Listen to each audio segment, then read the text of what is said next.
centre-right win in Portugal with slim lead.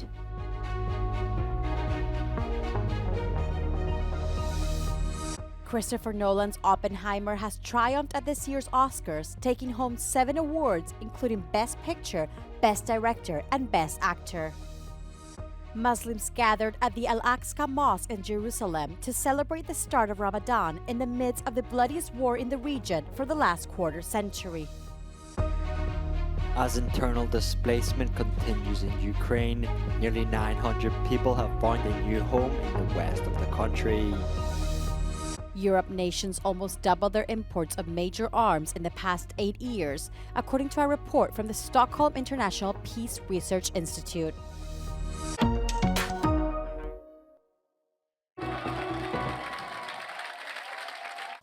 A Aliança Democrática venceu por uma vantagem mínima as eleições legislativas de domingo, apesar de ainda não estarem apurados os círculos da imigração. A coligação de centro-direita conseguiu eleger 79 deputados, mais 2 do que o Partido Socialista, que apenas conquistou 77 mandatos parlamentares.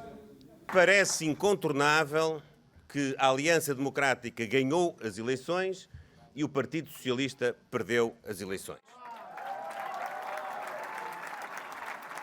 É com elevado sentido de responsabilidade que irei, naturalmente, ao Sr. Presidente da República dar nota da nossa predisposição para governar com a representação que o povo português nos confiou.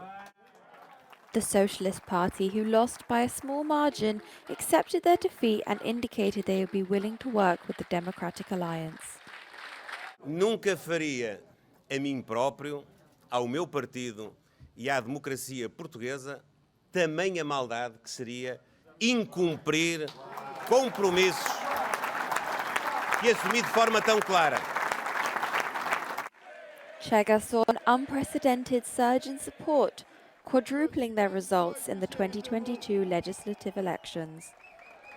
Perante este resultado, tudo indica que Luís Montenegro será convidado pelo Presidente da República a formar governo, apesar dos cenários de governabilidade estarem em aberto, uma vez que não há maioria à direita sem o Chega. Joana Mourão Carvalho, para a Euronews, em Lisboa.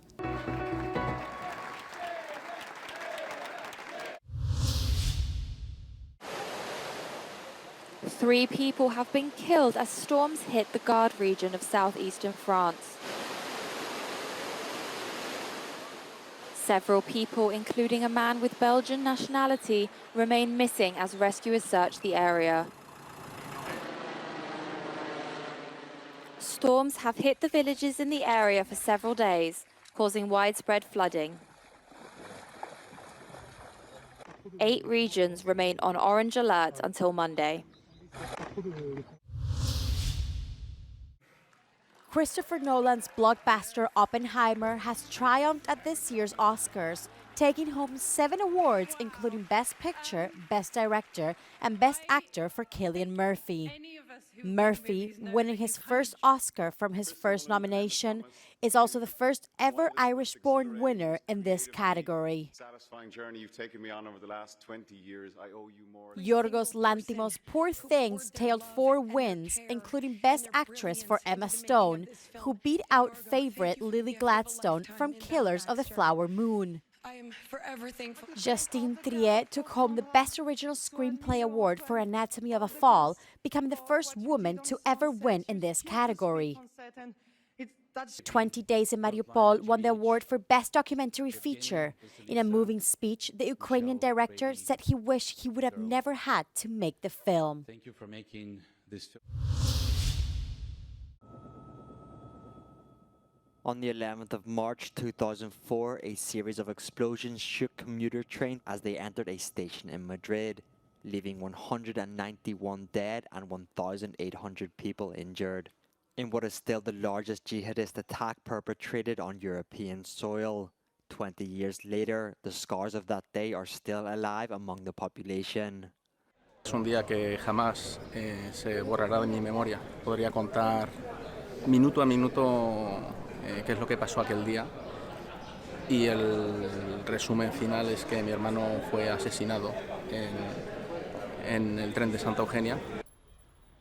Los ataques del 11M en Madrid en 2004 supusieron el primer gran golpe del terrorismo islámico en suelo europeo. Fue el despertar de Europa ante la amenaza yihadista, provocando un cambio significativo en la respuesta antiterrorista europea. We spoke with Professor Luis de la Corte Ibáñez, an international expert in national and international security on the matter. La Unión Europea no aprueba una estrategia antiterrorista común hasta el año 2005, como reacción a los atentados de Madrid de 2004 y a los atentados que tuvieron lugar un año después, en julio, en Londres. According to Luis, the joint European response has been crucial in addressing jihadist threats in the last 2 decades. El primer cambio evidente es que, aparte de tomar conciencia del problema y como consecuencia de esa toma de conciencia, se aportaron muchísimos más recursos para las fuerzas y cuerpos de seguridad y para los servicios de inteligencia que sirvieran para hacer frente a la amenaza, ¿no? 20 years later, the tribute to the victims serves as a reminder of the heartbreaking consequences of fanaticism and the need to remain alert in the fight against terrorism.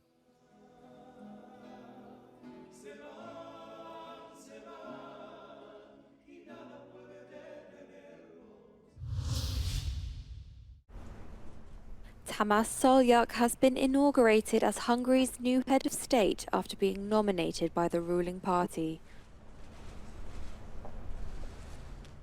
His election follows the resignation of the previous president, who caused public outcry after pardoning a man involved in a child sexual abuse scandal.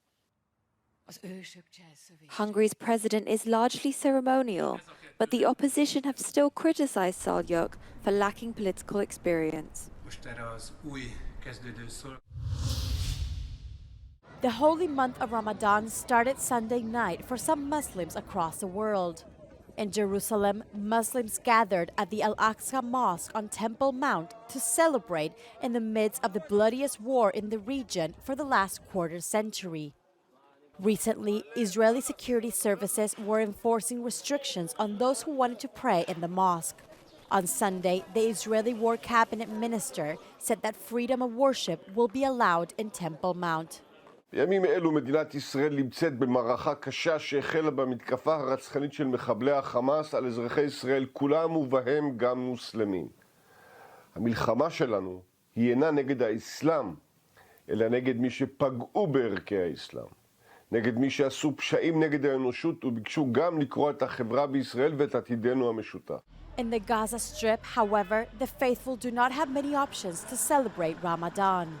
Earlier this year, Gazan authorities reported that more than 1,000 mosques had been destroyed and heavily damaged during the war. Despite several rounds of discussions, Hamas and the Israeli government did not reach a deal for a highly anticipated truce for the duration of Ramadan.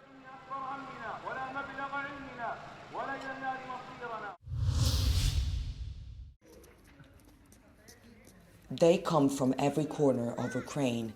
As the war continues, their testimonies and resilience tell the story of the conflict now 2 years into Russia's invasion. In the western city of Lviv, nearly 900 people have found a new home in temporary facilities provided by the Polish government and managed by the local municipality with the support of the Salesian congregation and the help of the Italian NGO VIS. Among them is Anna. Despite being disabled, having lost a leg, she managed to escape the Kharkiv region. She has been living here for almost a year and she's determined to leave her past behind. Жити життям тим, яке було, це смішно. Людина повинна йти тільки вперед і до чогось стремитися. Єдине, що спокій. Оце, щоб не летіли ні ракети, ні це, щоб ти відчував себе в безпеці. Оцього не вистачає. Maxim and Valeria, both 26, suffered serious injuries a year ago while fleeing their hometown of Bakhmut, which was then captured by Russia. They now call this place home, but some of their worst nightmares still haunt them. Життя, щоб повернутися до Бахмуту, ні. То, що навіть якщо Бахмут відбудують, це буде не наш дім. Це буде нове місто, нові люди. Це не наше. Father Andriy is one of the managers overseeing the facility. He says that after addressing trauma, it is crucial to focus on rebuilding lives. Non si sa come e quando potrà arrivare questa pace desiderata da tutti quando finisce la guerra, e quindi bisogna fare qualcosa, non si può aspettare, non si poteva più aspettare, non si sa quando e come. Quindi tanta gente adesso dall'anno scorso ha cominciato a trovarsi lavoro. The hope, Father Andriy says, is that from the horrors of war, a new Ukraine could be born. Giorgio Orlandi for Euronews in Lviv, Ukraine.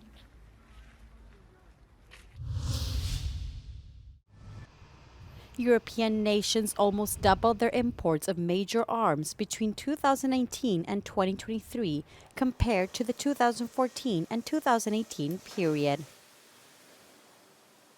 This is according to the Stockholm International Peace Research Institute.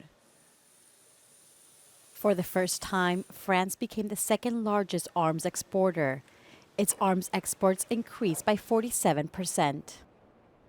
The largest single recipient of French arms exports was India, which accounted for nearly 30%. Russian arms exports decreased by 53% and has moved down to third place. Ukraine became the fourth biggest global importer of arms after it received weaponry from over 30 countries in 2022 and 2023. Around 55% of arms imported by European states between 2019 and 2022 were supplied by the USA. In total, the global volume of international arms transfers fell slightly by 3.3%.